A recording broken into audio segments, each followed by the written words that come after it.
Tonight, Senate confirms all 3 additional ministerial nominees sent to them by the president amid a scare after the nominee from Kaduna State, Balarabe Lawal, slumped while making his presentation in the chamber.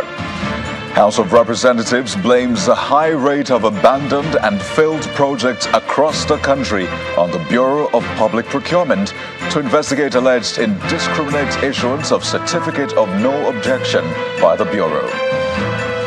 A magistrate's court in Lagos orders the remand of Aziz Fashola, popularly called Naira Marley, and Lagos socialite Balogun Eletu, also known as Sam Larry, in police custody following the death of Afrobeat singer Mohbad. On business news tonight, World Bank forecasts sub-Saharan Africa's economic growth to drop from 3.2 to 2.5% by the end of this year. On sports news tonight, FIFA President Gianni Infantino has announced Morocco, Portugal and Spain as joint hosts for the 2030 World Cup, but games will also be played in Uruguay, Argentina and Paraguay. From Abuja, the nation's capital, ahead of the governorship election in Kogi State, the African Democratic Congress inaugurates the campaign council for its candidate Leke Abejide, maintains that the people deserve better governance. And in international news from London, at least 21 people, including several children, have died after a bus crashed off a flyover near Venice and burst into flames.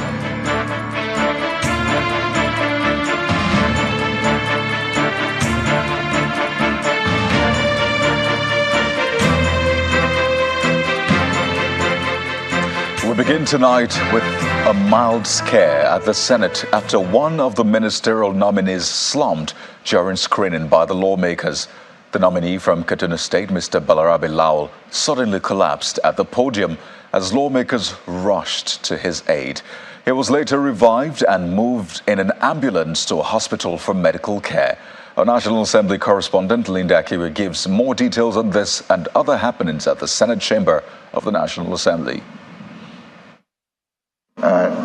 Distinguished actors, One moment, he's reeling out his vision for the Ministry of Environment, and the next moment, he slumps during a ministerial screening exercise on Wednesday.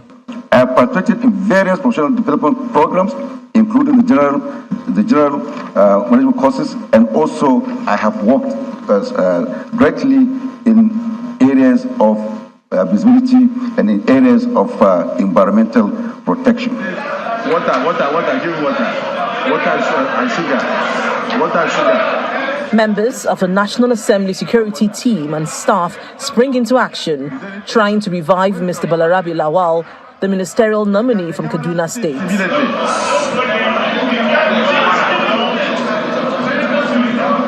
The Senate President takes charge of the situation, immediately calling for a closed-door session.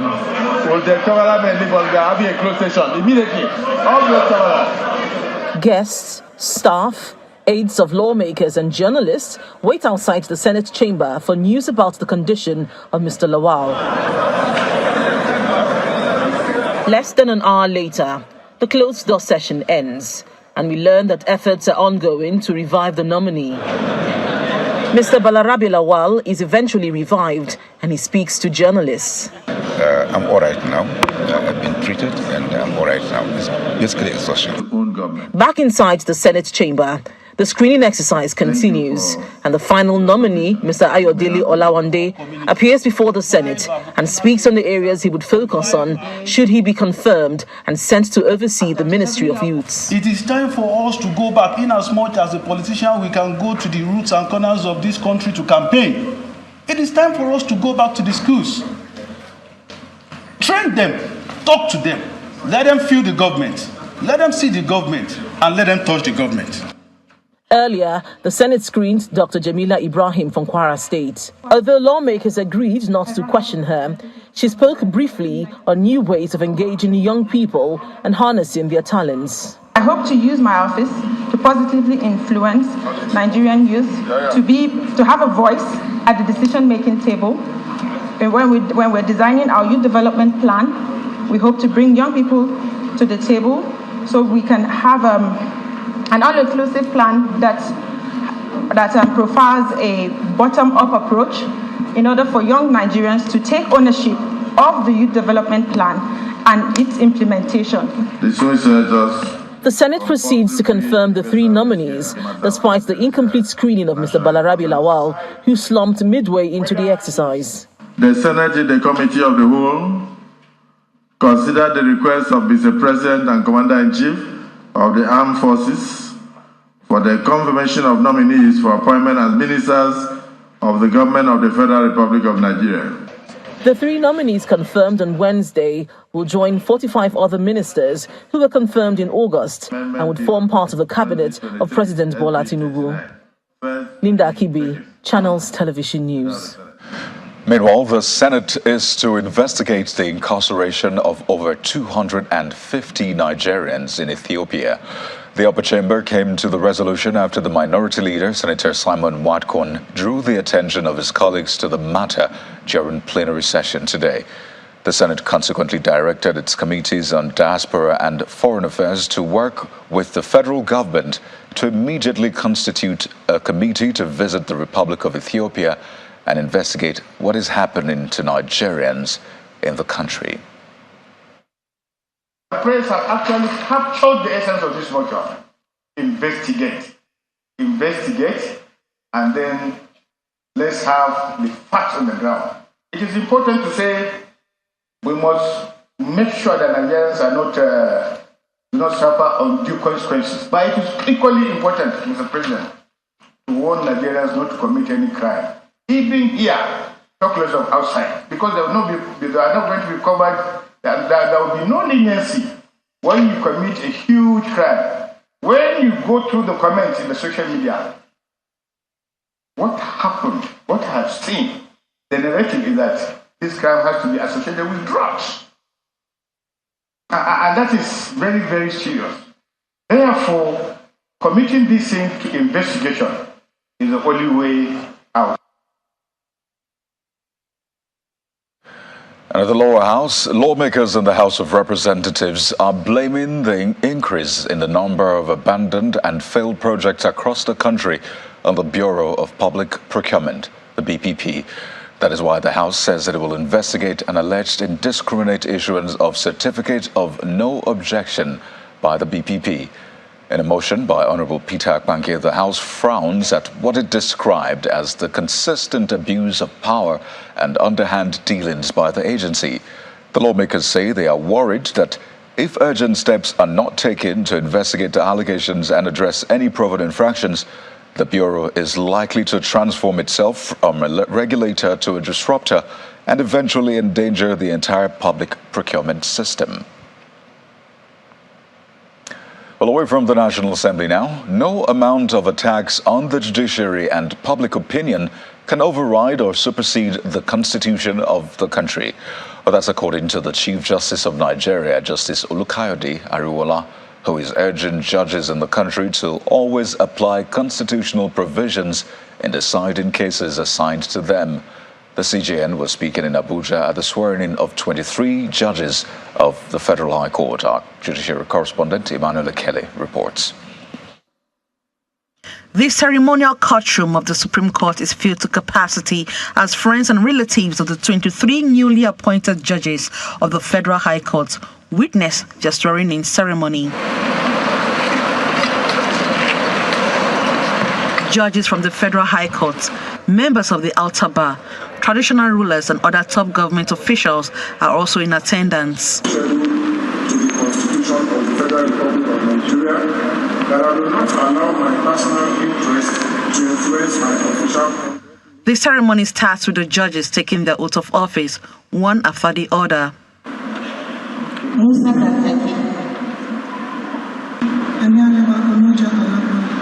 Do solemnly swear that I will be faithful and bear true allegiance to the Federal Republic of Nigeria, that I will preserve, protect, and defend the Constitution of the Federal Republic of Nigeria.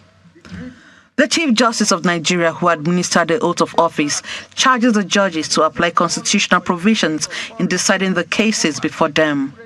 Several patriotic attacks are regularly opened and heaped on the judiciary It is, however, crystal clear that public opinion, no matter how serious or weighty it might be, cannot override or supersede the Constitution of the country, which we aptly apply in deciding each case before the court.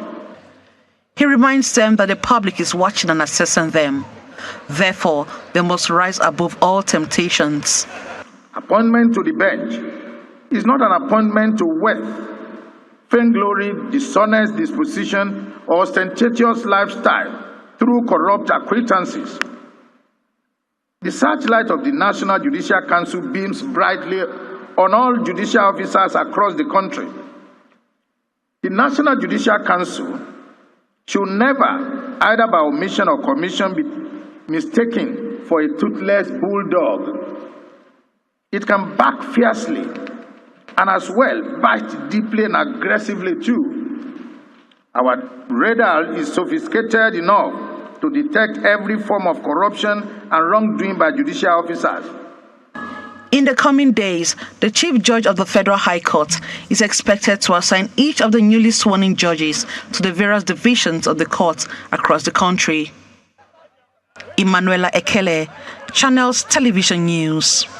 Well, staying with the judiciary, this time in Lagos, where the magistrate court in Yaba has remanded Aziz Fashola, popularly called Naira Marley, and Lagos socialite Balogun Eletu, also known as Sam Larry, in police custody. The Lagos State Police Command had asked the court that Naira Marley and others be remanded in its custody for 30 days, pending the completion of their investigation over the death of 27-year-old Nigerian rapper and singer Ilerioluwa Aloba, popularly known as Mohbad. In the verdict, Magistrate Adiola Olatunmosu ruled that the suspects be remanded instead for 21 days. On Tuesday, the Lagos State Police spokesperson Benjamin Hundeyin confirmed that Naira Marley had been taken into custody shortly after returning to Lagos from a trip to the UK. Meanwhile, the police have declared a man identified as Ibrahim Owoduni, also known as Prime Boy, wanted over the death of the Afrobeat singer. They are offering 1 million naira for information that will lead to his arrest. In Benue State, where the police have arrested 4 persons in connection with the murder of a former president of the Customary Court of Appeal, late Justice Margaret Ibeta, whose body was found on August the 24th. The Commissioner of Police, Mr. Bartholomew Onyeka, who disclosed this while briefing journalists in Makurdi, the state capital, says that the principal suspect, who is a nephew to the late Justice, allegedly orchestrated the murder by enlisting the services of another man who stabbed the late Justice. They are reported to have also worked in cohort with her driver and gate man. The 24th of August, we woke up to the news of the gruesome murder of the retired Justice. So when the incident happened, the divisional police officer and the divisional police office in charge of the area, which is E Division, took control of the investigation. But at the point, as things were moving on, it was now eventually referred to Zenda Joint Task Force to look into. So when they now went into it, as God will have it, we started making breakthroughs. The relations of the deceased, the driver, a nephew to the victim, was arrested, who now opened up to the whole scenario as to how the whole thing happened. That led to who gave access to them when they came into the house. When they came in, they went to the generator room, waited until about 8 p.m. when they now put their action into effect. Like you can see, if you get there now, you see the 4 of them and the various roles each one of them played in the process. They have all been arrested, and as soon as this is over now, eventually they'll be taken to court. In part 2, after the break, What is President Tinubu's agenda with regard to the rule of law? Well, that's our focus tonight as we round off our special reports examining his 8-point agenda. But that's in a moment. Stay with us.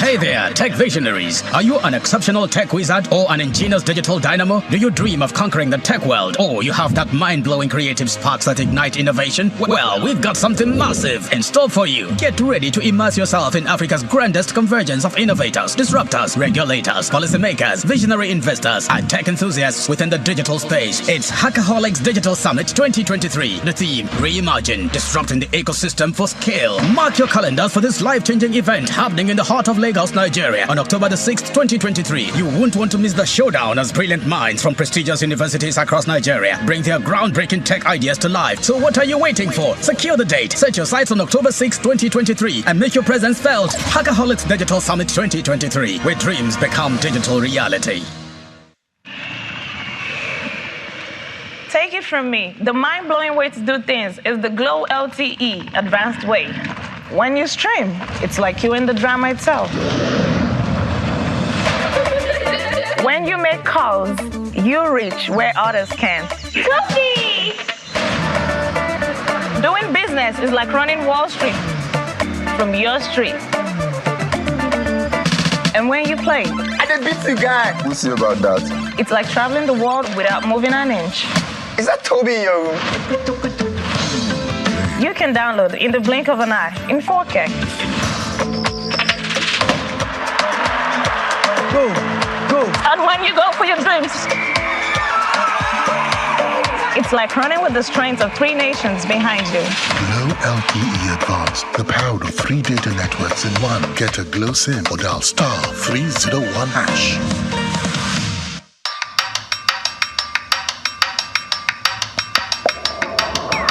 I'ma keep winning till the world stops spinning. I'ma keep winning till the world stops spinning. I'ma keep winning till the world stops spinning. I'ma keep winning till the keep up with me. Come on, let's go. I'ma keep winning till the world stops spinning. Independent women, come on, now let's get it. I'ma keep winning till the world stops spinning. Africa, you feel me? Come on, now let's get it. New styles from Darling.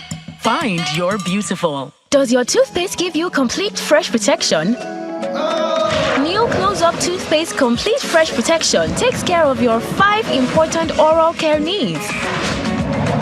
It gives you strong teeth, prevents tooth holes, cleans deeply, fights bacteria, and gives you fresh breath. Complete fresh protection from Close-Up. Adverse is solving a lot of problems for us. It is centralizing all the information. Adverse has helped us concerning the preparation of results. Adverse has also helped us to have our database. The fact that we can analyze data, so I know children performance according to gender. I can access my financial information, who has paid, who hasn't paid. I would recommend Adverse to schools, big or small schools. Use Adverse today. What are you waiting for? Use Adverse. Come on now. Visit www.adverse.net/free demo to book a demo.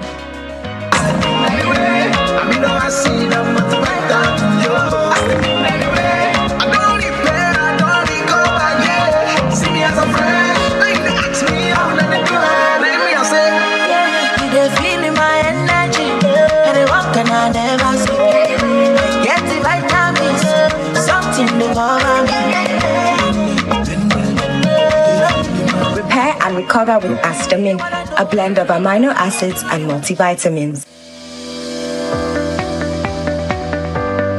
The Duchess International Hospital opened its doors in October 2021. The mission of the hospital is to reverse medical tourism. We take particular care here at the Duchess to bring together a combination of the brightest and the best locally, as well as Nigerians in the diaspora who are interested in returning to do very good work for the benefit of our patients here in this country.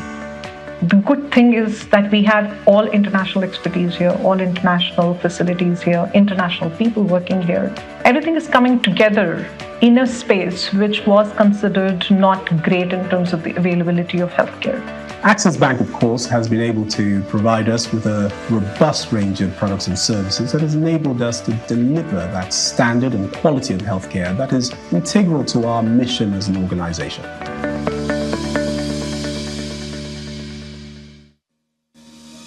As Nigeria turns the next chapter, a new story is waiting to be told.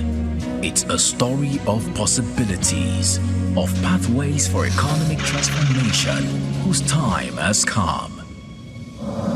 Join the conversation to inspire a new era of growth at the 29th Nigerian Economic Summit. Date, October 23rd to 24th, 2023. Venue, Transcorp Hilton Hotel, Abuja.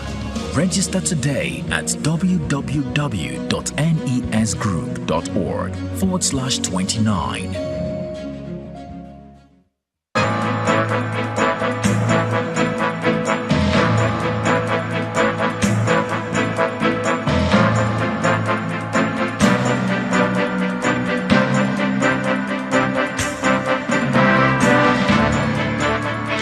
Welcome back. If you've just joined us, you're watching the news at 10, coming to you live from Channels Television. Here's a reminder of our top stories. Senate confirms all 3 additional nominees amid a scare after the nominee from Kaduna State, Balarabe Lawal, slumped while making his presentation in the chamber. House of Representatives blames high rate of abandoned and failed projects across the country on the Bureau of Public Procurement to investigate alleged indiscriminate issuance of Certificate of No Objection by the Bureau. Magistrates Court in Lagos orders the remand of Aziz Fashola, popularly called Naira Marley, and Lagos socialite Balogun Eletu, also known as Sam Larry, in police custody following the death of Afrobeat singer Mohbad, as police declare another, known as Pramboy, wanted. And at least 21 people, including several children, dead after a bus crashed off a flyover near Venice and burst into flames.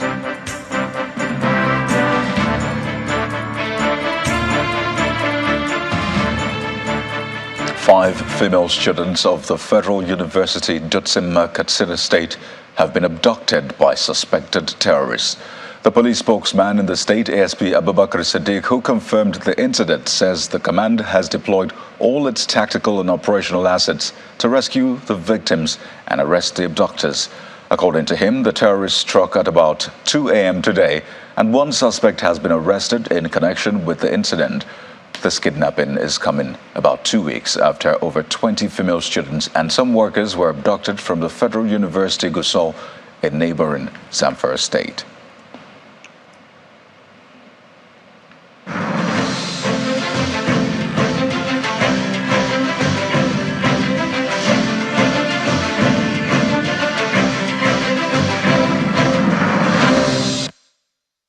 Well, like his predecessors since 1999, President Bola Tinubu, in his inaugural address on May the 29th, listed the rule of law as one of the guiding principles of his administration. Tonight, in continuation of our review of President Tinubu's 8-point agenda, our judiciary correspondent Shalasheli looks at the administration's stance on this critical issue and how the governed can play their part. The principles that will guide our administration are very simple. Nigeria will be impartially governed according to the rule of law. President Bola Tinubu at his inauguration on May 29. But what is the plan to achieve this objective? The Attorney General of the Federation and Minister of Justice, Senior Advocate of Nigeria, Lateef Fagbemi, gives some insights in his speech at the opening ceremony of the recently concluded 2023 Annual General Conference of the Nigerian Bar Association. With the general support of Mr. President, my ministry will dedicate its time and resources in the promotion of people-centered justice, in the implementation of the much-needed legal and judicial reforms. We will maintain fair, transparent and responsive process that will reflect the aspirations of Nigerians in the overall promotion of the rule of law and administration of justice. He goes on to list the areas in which he will provide critical leadership, improving and strengthening strategic relationships among all the arms of government and the justice sector, facilitating a responsive justice system that promotes public confidence in the administration of justice and adherence to the rule of law, introducing reforms in the laws, the judicial systems, and law enforcement with a view to achieving compliance with extant laws and judicial decisions, benchmarking investment law regime to favorably compare with global best practices, and this supports other economic growth regeneration initiatives. However, promises like these have been made by past administrations, and the reforms they introduced to reposition the judiciary and improve the capacity and capability of the anti-graft agencies did not resolve the issues afflicting the sector. The problems of access to justice, delay in the process of justice delivery, the independence of the judiciary and financial autonomy, unlawful and arbitrary killings, arbitrary arrest, severe restrictions on free expression and media, including violence or threats against journalists, are still as prominent as at when democracy returned in 1999. At the end of the day, it's the leaders, it's the political people who interpret the rule of law to suit themselves. For instance, President Buhari said that the rule of law is subservient to national security. So that's his own interpretation. But I think there's only one interpretation. The rule of law stands above all of us. Without rule of law, you can't grow. To underline the challenges of the adherence to the dictates of the rule of law in the country, the U.S. Department of State's 2021 Nigeria Country Report deplored unlawful and arbitrary arrest, detention and torture of political activists and critics, as well as restrictions on freedom of the press and association. Already, the Tinubu administration is being criticized for the way it is handling the arrest, detention and investigation of the former governor of the Central Bank of Nigeria, Godwin Emefiele, and the suspended chairman of the Economic and Financial Crimes Commission, Abdulrasheed Bawa. Both men have been in detention since operatives of the Department of State Services DSS arrested them in June, and while Mr. Emefiele has been charged to court, the government has simply refused to release or charge Mr. Bawa. Beyond this, many have also cited the issue of the unnecessary clashes between security agencies, particularly between the EFCC and DSS, the DSS and correctional officers, and the police and the army, with the consensus being that the government must articulate a coherent policy framework that clearly defines the roles and relationships between and among the agencies, especially those involved in the criminal justice system. At the end of the day, the rule of law is everyone's business. Generally, it's not well appreciated that the concept of rule of law applies to everybody. It's not just a question of the executive disobeying court orders. It also applies even to the judges themselves. The need for them to uphold the law as enacted by the competent authority of the National Assembly. Strong opposition. Strong opposition parties. Multipartism. So strong civil society, strong media. Look at President Trump. In spite of all the judges he appointed, 62 cases that they put into court in order to stage a coup on America. It failed. It was the concept of the rule of law and strong institutions that stopped him. Will government at all levels pay lip service to the issue of rule of law? Will the citizens play their part? The next 3.5 years are critical. Shola Shoyeli, Channels Television News. Well, earlier we spoke with the immediate past dean of the Faculty of Law, Redeemers University at the Osun State, Professor Bukola Akinola, and I started by asking him why adherence to the rule of law has remained a challenge, and that's in spite of government after government's promise to be guided by that same rule of law. The incursion of the military into governance in Nigeria did not help with the rule of law, because you remember once they come into office, they suspend the Constitution, especially Chapter 4, which deals with human rights. So that has not helped. Then our African culture, our monarchy system. So it's a process. Every great nation attains democratic values through a process. Thank you. That's quite interesting. But now we've practiced democracy for, over 23 years now. A new government came into power about 3 months ago. What for you would you say should be the rule of law agenda of this administration? Yes, thank you. The new government just came on board on May 29, 2023, and today is 4th of October. There is going to be a lot of reforms that I am aware of, and the nation is blessed with the new Attorney General of the Federation, the person of Prince Lateef Fagbemi, Senior Advocate of Nigeria. And you discover that appointment is applauded across the legal hemisphere in Nigeria, and I am sure he just came into office. He's going to actually set an agenda. In terms of justice sector reforms, there will be a lot of reforms. I am aware there will also be moves to amend some provisions of the Constitution in order to allow for proper democratic for us to sensitize our law enforcement agencies. Human rights. You can't talk about rule of law without talking about human rights. So once we advance in terms of enforcement of human rights, we make a lot of progress. I think it was the government of former President Muhammadu Buhari that made that statement that the rule of law is subservient to national security. And this, of course, generated a lot of debate at that time. But how does a government, and by extension, the people, how do we dissuade government from a mindset such as that? So I don't believe rule of law is subservient to national security.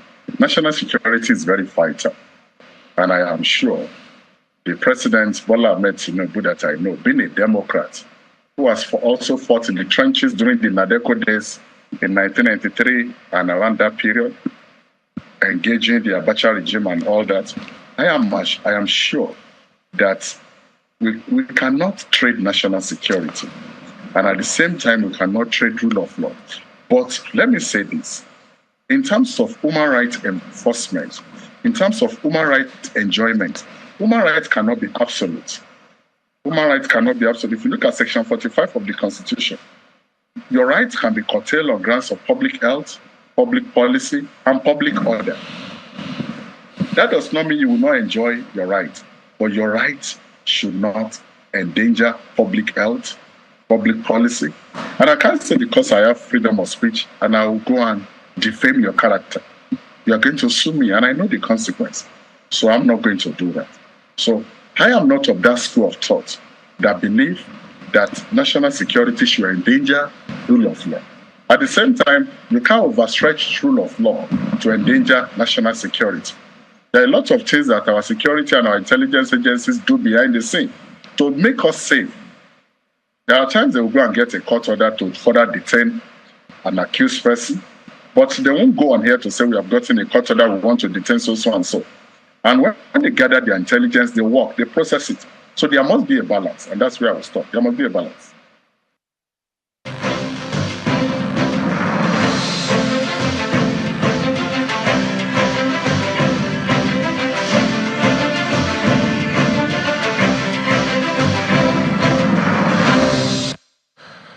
Well, still ahead on the news at 10, the World Bank forecasts sub-Saharan Africa's economic growth to drop from 3.6 to 2.5% by the end of this year. Well, that's on Business News. Join us again.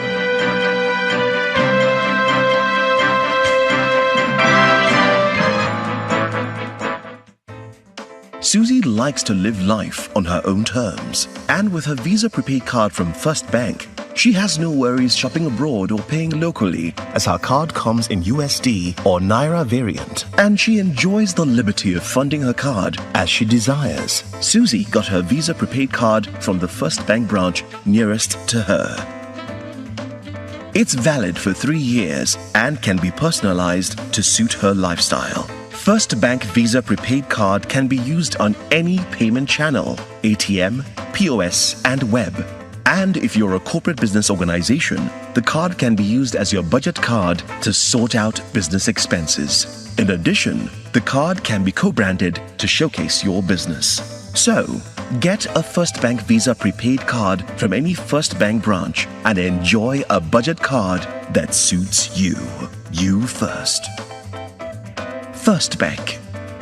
Come with me. Bask in freedom. There are no deadlines here. Hurry so you can take your time. The sunset from above. A visual buffet. Pictures capture moment. 100 conversations don't exhaust the tale of your new favorite filter. The salt of the sea warm on your dark skin. I'd love to come back here. A truly immersive experience is our reality. South Africa invites you to summer with us. Create your own story with customizable experiences now. Visit southafrica.net. It's never too late to summer in SA.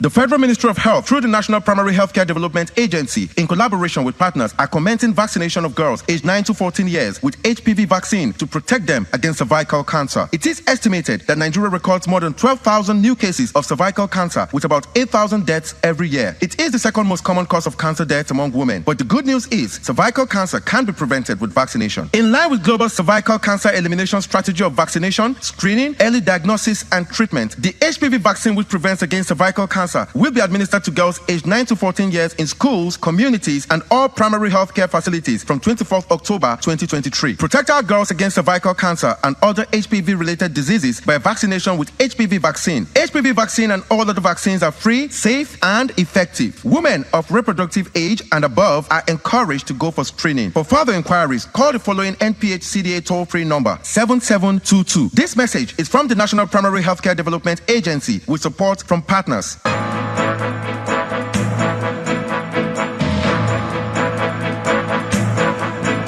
Well, Linda Akigbe is here from our Abuja studios with more stories on the news at 10. Hello, Linda.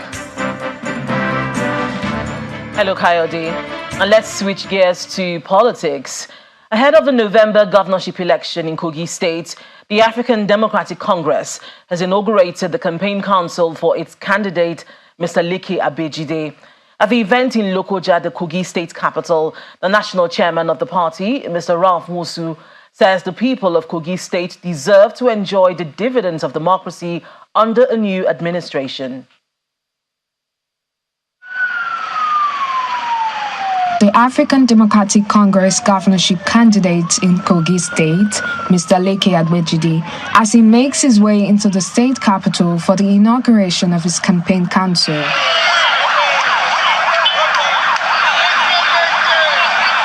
After a few stops, the team arrives at campaign headquarters in the heart of the state capital. The national chairman of the party is inaugurating the campaign council. The consensus here is that hard work is paramount for the party to ensure victory in the November 11, 2023 governorship election in Kogi State. I want to appreciate all of you. Under very difficult conditions, you've been working. And you've made Kogi to stand out as number one in Nigeria, as far as ADC is concerned. But this thing you've done, by the time we have our governor, it will reverberate around Africa. I can assure you. The party's flag is presented to the governorship candidate. The candidate and his deputy share their vision for the state. There are loopholes that we can capitalize on and get people to our side. Number one, we can talk to the local government workers who, you know the situation now, their condition. You don't need to preach too much before they become a convert. Nigeria now wants good leaders. Nigeria now wants people that are in administration. Nigeria now wants people that are experienced. Nigeria now wants people that have demonstrated empathy and love for humanity.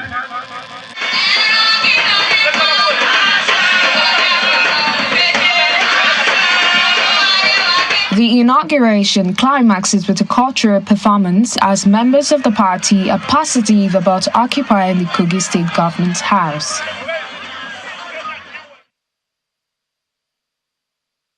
In other stories, a total of 204,322 international passports are now ready for collection out of the over 300,000 backlog he met on assumption of office. And that is according to the Minister of Interior, Mr. Olubunmi Tunji Ojo.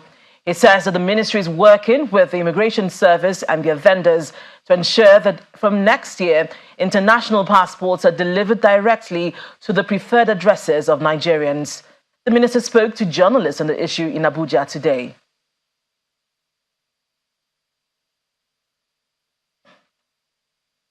To company news, Zest Universe, a subsidiary of Stanbic IBTC Holdings PLC, is offering customizable e-commerce stores at no charge to its customers. That is according to the chief executive of Zest, Mr. Stanley Jacob, who is speaking at the unveiling of the payment platform in Victoria Island, Lagos. Mr. Jacob gave the assurance that the multi-rail platform will be able to collect payment in any form that the customer desires. Zest Universe 1.0 comes alive with the unveiling of its new payment platform that will connect consumers and business owners, which will enable multiple options for payment and other value-added services.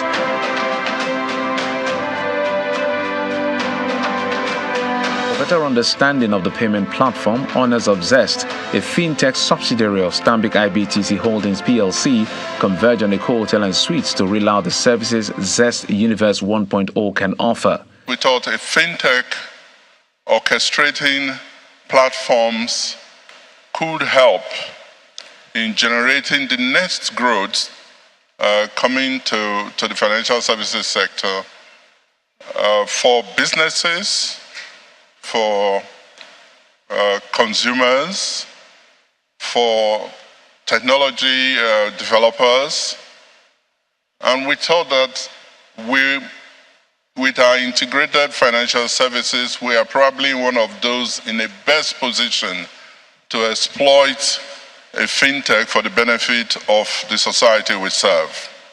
The e-commerce platform is an all-in-one gateway, cards, QR codes, and account-based payments that enables over 40 country currencies. Zest is focused on delivering a true platform orchestration strategy.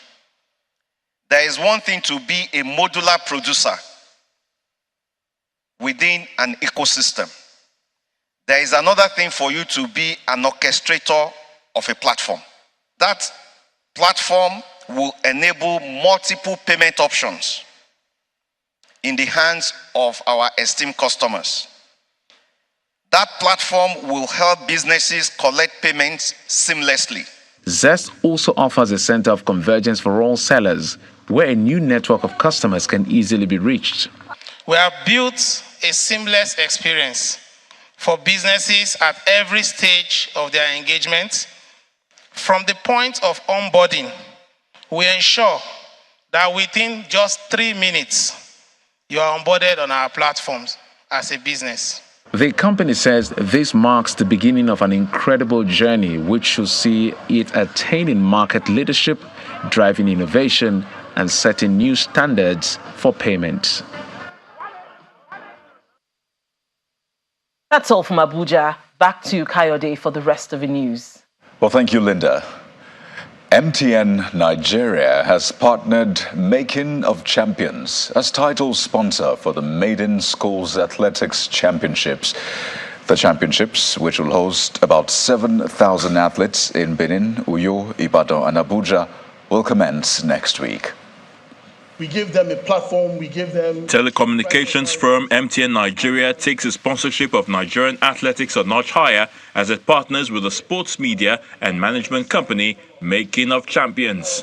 The partnership signals the beginning of the Nigeria Schools Athletics Championships, tagged MTN Champs, with the ultimate aim of discovering and developing talents that will become future sporting legends for the country.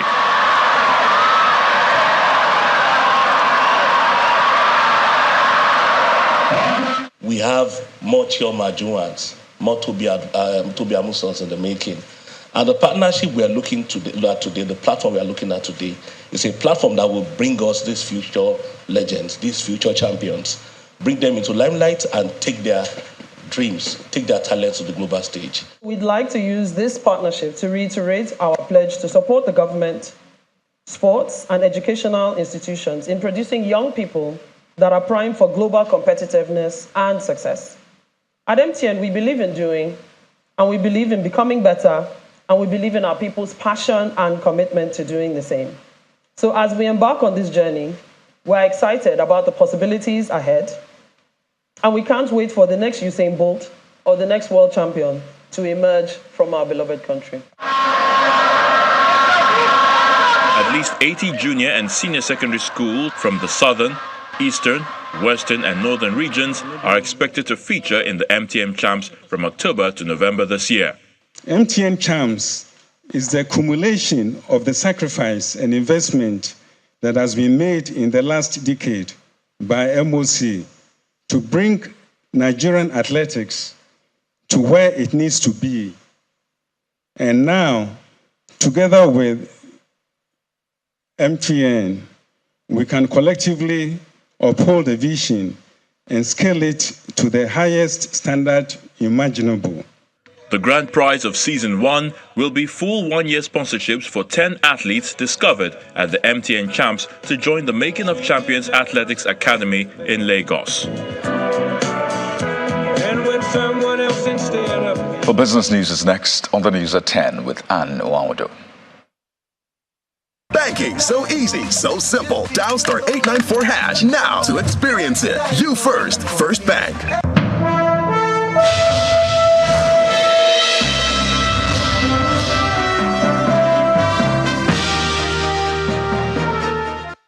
Thank you, Kayode. Hello and welcome to Business News.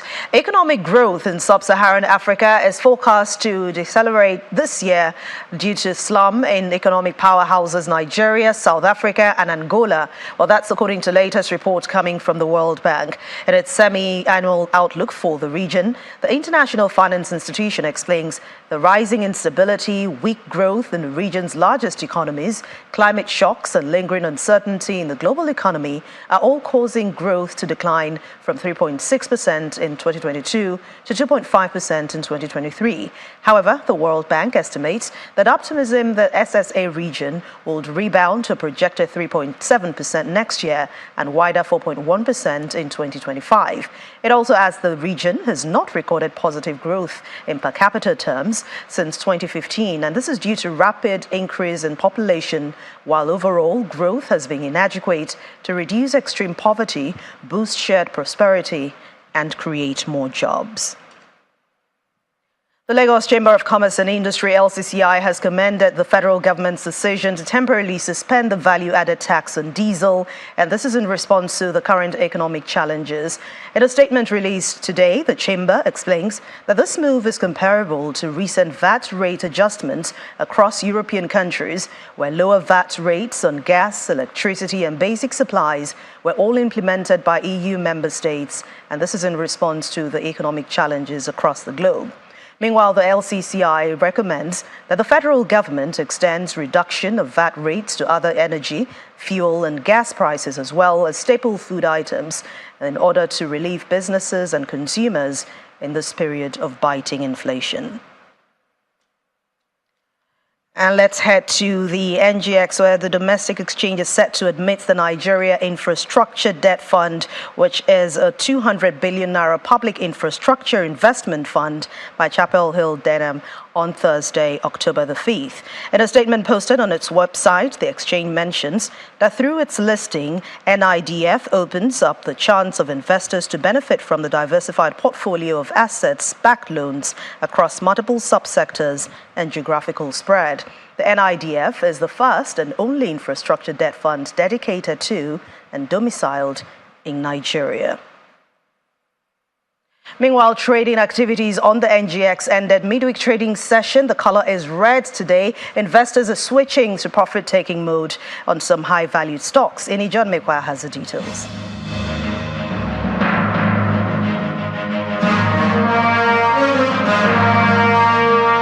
Thank you so much, Anne. Good evening, everyone. Welcome to the Stock Market Report. Unfortunately, I come bearing a red market today because market mover MTN Nigeria. Now, after trading almost 1.3 million in volume worth about 32 million. It moved around in the market, 319 naira, lost 10 naira, a whole 10 naira from each of its share price, and closed at 250 naira. And of course, this has a great impact on the all share index. So we see the all share index in the red today, just after 1 day of victory, 0.43%. And there, I mean, even intraday, we had about 66,800, lost about 300 right there from between intraday and the close of trade. Market cap is still around 36 trillion naira. We do have a green dominated activity chart, but unfortunately, there we have it. It's just the deal that is in red. But even this green dominated activity chart could not save the bull, and so the bear won for today.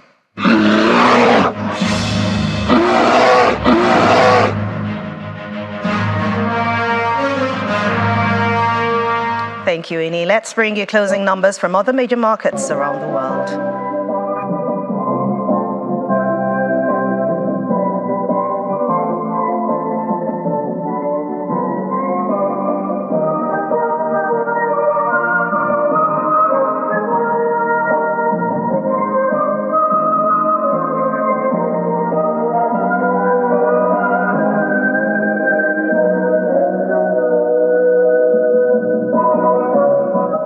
Thank you for watching Business News Tonight. I'm Anne Mwawadu. The rest of the news at 10 continues now with Kayode. Banking so easy, so simple. Dial star 894 hash now to experience it. You first, First Bank. Thank you, Anne. Italian authorities are still trying to identify all of the 21 victims of the deadly bus crash in Venice. Well, here's Simon Pusey with more on this and other international stories and around the world in 5. Good evening and welcome to the channel's studios here in London with your international news around the world in 5. At least 21 people, including several children, have died after a bus crashed off a flyover near Venice and burst into flames. The electric bus broke through a barrier and plunged almost 15 meters near railway tracks in Mestre, which is connected to Venice by a bridge. 5 Ukrainians, 1 German, and the Italian driver were among the dead. That's according to the city prefect Michel Di Bari. CCTV footage of the flyover from Tuesday night showed the vehicle driving past another bus before toppling off the carriageway. Venice Mayor Luigi Brugnaro said a huge tragedy had taken place. Pakistan has ordered all unauthorized Afghan asylum seekers, an estimated 1.7 million people, to leave the country by November. A spike in attacks along the two countries' borders, which Islamabad blames on Afghanistan-based operatives, has escalated tensions this year. It has also fueled resentment in Islamabad, which on Tuesday announced a crackdown on illegal migrants. The Taliban government urged Pakistan to rethink what it called its unacceptable move. Moscow's court has sentenced journalist Marina Ovsyannikova, who protested live on air against Russia's invasion of Ukraine, to 8.5 years in jail. Here, footage of the 45-year-old, who was tried in absentia, holding a sign outside the Kremlin saying Putin is a murderer, his soldiers are fascists. She was found guilty of spreading knowingly false information about the Russian armed forces. She also grabbed headlines around the world in March 2022, when she burst into a live news broadcast with a sign reading, "No war, stop the war, don't believe the propaganda." The UK Prime Minister has pledged billions for transport projects across the country after scrapping the northern leg of the HS2 high-speed rail link. Now, it gives me the greatest pleasure to introduce you to a wonderful, wonderful father, my best friend, and your Prime Minister, Rishi Sunak. Rishi Sunak said in a speech at the Conservative Party conference that £36 billion would be spent on alternative rail, road and bus schemes instead. It came after he confirmed that the Birmingham-Manchester leg of HS2 would be ditched. He said the decision was due to huge costs and long delays, but it has led to accusations that the government is abandoning its mission to level up different areas of the UK. And so, I am ending this long-running saga. I am cancelling the rest of the HS2 project. And in its place, And in its place, we will reinvest every single penny, £36 billion, in hundreds of new transport projects in the North and the Midlands across the country. This means £36 billion of investment in the projects that will make a real difference across our nation. Pope Francis has warned the world is collapsing due to climate change and may be near breaking point. The Pope criticised global decision-making bodies for being ineffective, as well as calling out climate deniers. His strongly worded intervention has been published in a major new update of his landmark 2015 paper on the environment. He described some damage from climate change as already irreversible. A large fire at a plastics depot in the eastern Croatian town of Osijek has spread to a nearby building where chemicals were stored, releasing toxic fumes that could pose ecological risks. Residents near the outskirts of Osijek, where the fire began, were urged to remain indoors and keep windows shut as clouds of thick black smoke enshrouded the area. Schools were closed and there were unconfirmed reports that smoke was moving towards Bosnia in the south. 3 firefighters were injured while trying to extinguish the fire, which is still not yet under control. And a US judge has ruled that Lady Gaga does not have to pay $500,000 reward to a woman who returned her dogs after they were stolen in 2021. Jennifer McBride previously sued the star for the no questions asked reward, plus $1.5 million in damages. But the judge said Miss McBride couldn't claim the money because her role in returning the star's dogs had led to a conviction of receiving stolen goods. She argued she was just making sure the 2 bulldogs were returned safely. And that's your international news around the world in 5. Now back to the channel's studios in Lagos.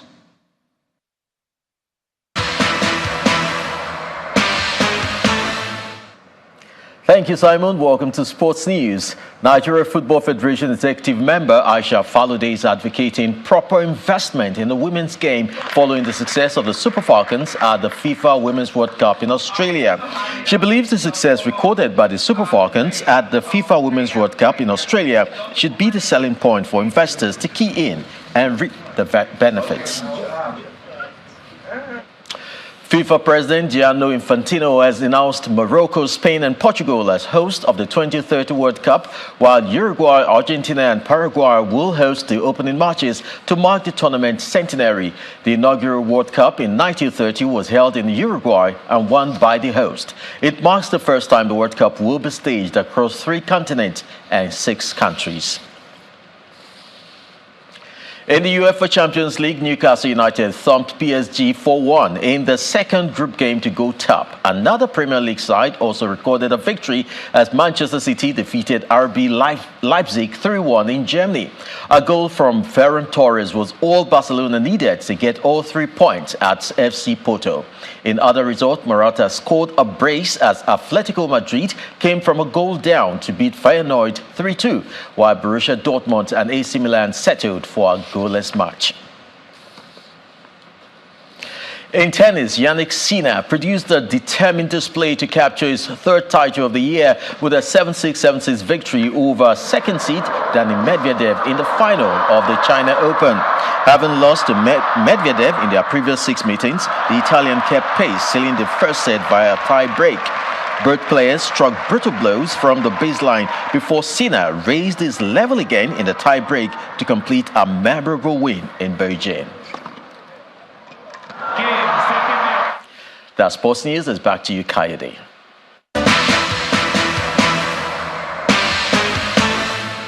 Well, thank you, Chris. And the main news again. The Senate today confirmed all 3 additional ministerial nominees sent to them by President Bola Tinubu amid a scare after the nominee from Kaduna State, Balarabe Lawal, slumped while making his presentation in the chamber. And the House of Representatives has blamed the high rate of abandoned and failed projects across the country on the Bureau of Public Procurement. The lawmakers said they will investigate the alleged indiscriminate issuance of Certificate of No Objection by the Bureau. Well, that's the news at 10 for tonight, everyone. Thank you for watching. I'm Kayode. Good night.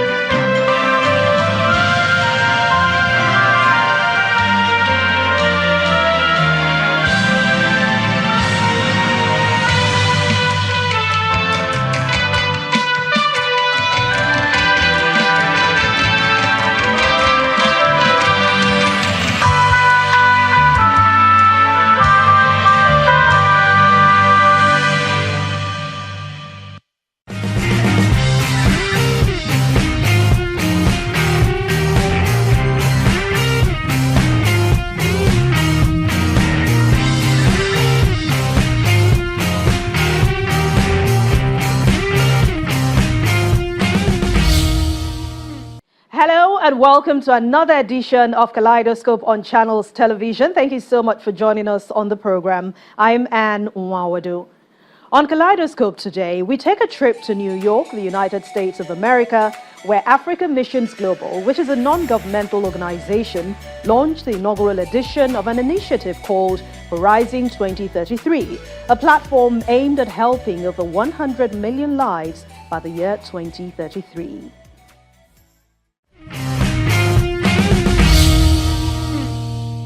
Once again, welcome. Africa Missions Global is a faith-based, not-for-profit organization which has been impacting lives positively since 1996. Well, let's tell you more about the organization and its activities over the years.